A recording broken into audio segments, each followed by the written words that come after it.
Hello everyone, welcome to the second part of forecasting KPIs. In the previous lesson, we discussed some basics about forecasting KPIs, how it should be used, which one to use, and we discussed too the basics of forecasting KPIs, which are the forecast accuracy, also called as forecast error, and the bias. We discussed specifically the average bias. In this video, we'll be discussing three other KPIs which is used a lot frequently in the industry. First one is the MAPE, mean absolute percentage error. Second is the mean absolute error. Third is the root mean square error.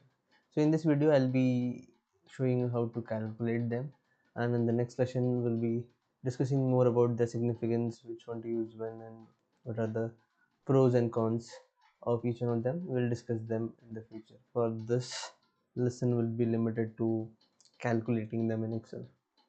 So let's get started. uh, yes, so let us start with the mean absolute percentage error calculation. So as you can see from the formulas, it's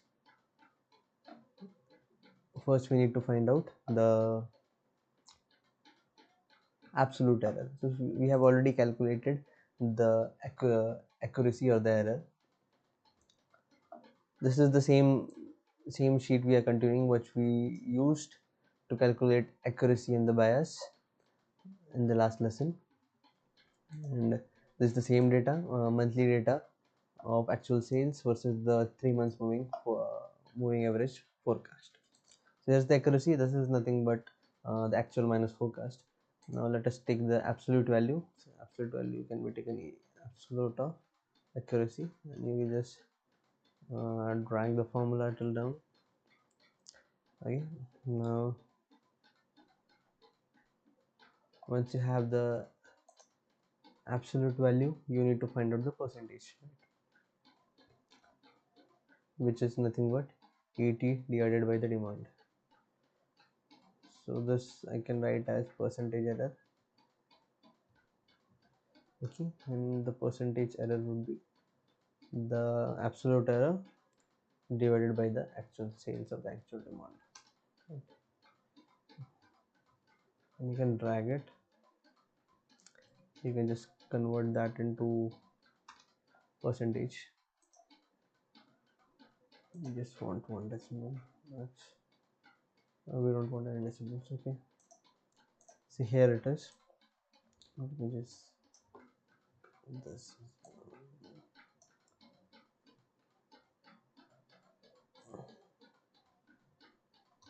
I'm just reducing the number of decimals so that it looks more clean. Now here it is. Now if I have to calculate the MAPE, mean absolute percentage error,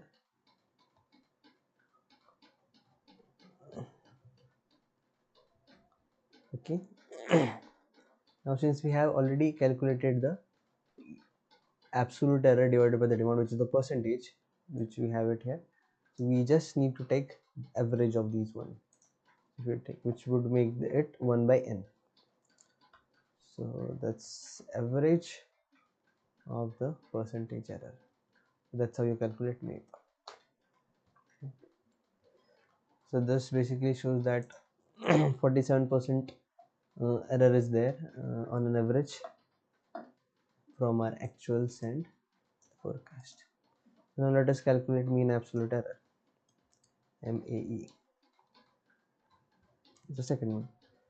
So it's average of the absolute error or the accuracy.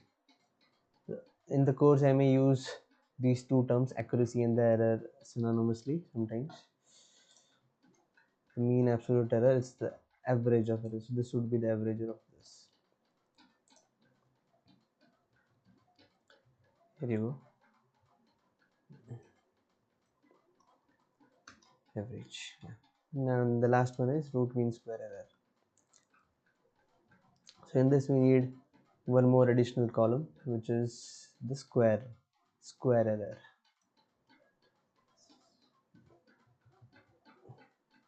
Square of ET.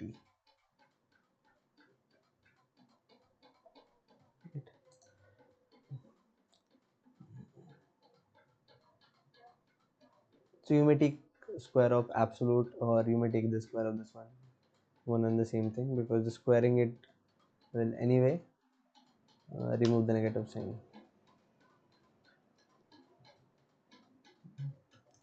Again, just converting the decimals to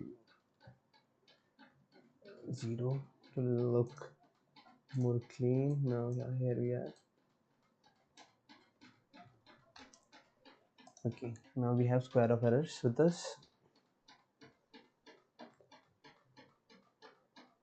Once you have square of errors, just take average and square root it. So first we'll do the average of the square of error.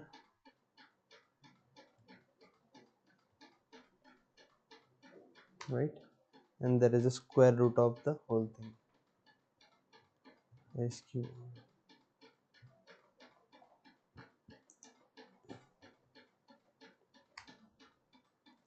So here we go. So we have all the three KPIs calculated. Just another point, since unlike MAP is a scaled KPI. It's in terms of percentage, so it's easy to interpret. Compare it with the mean absolute error, root mean square error. They are the absolute values, so to judge it or to interpret it is difficult. So what can be done, as we did for the scaled bias, we divided it by the average demand. You can divide it by the average demand to convert it into the scaled one. So let me just show you how to do that as well. So average sales or demand, right? You can calculate that first.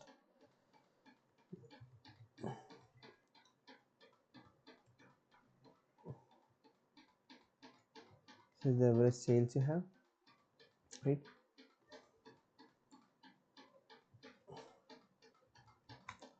Now you calculate the scaled value.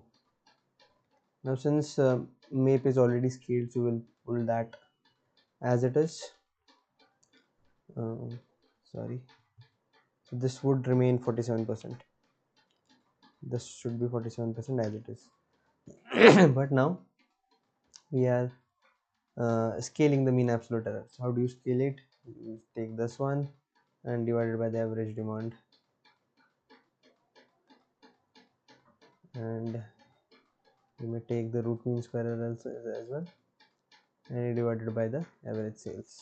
This also give you a way to interpret it. Now it's more understandable for people in general once you scale it. So these two are the scaled MAP and scaled root mean square error by dividing it by the average sales, just to make it more interpretable. Okay, I think this is what I had for this lesson.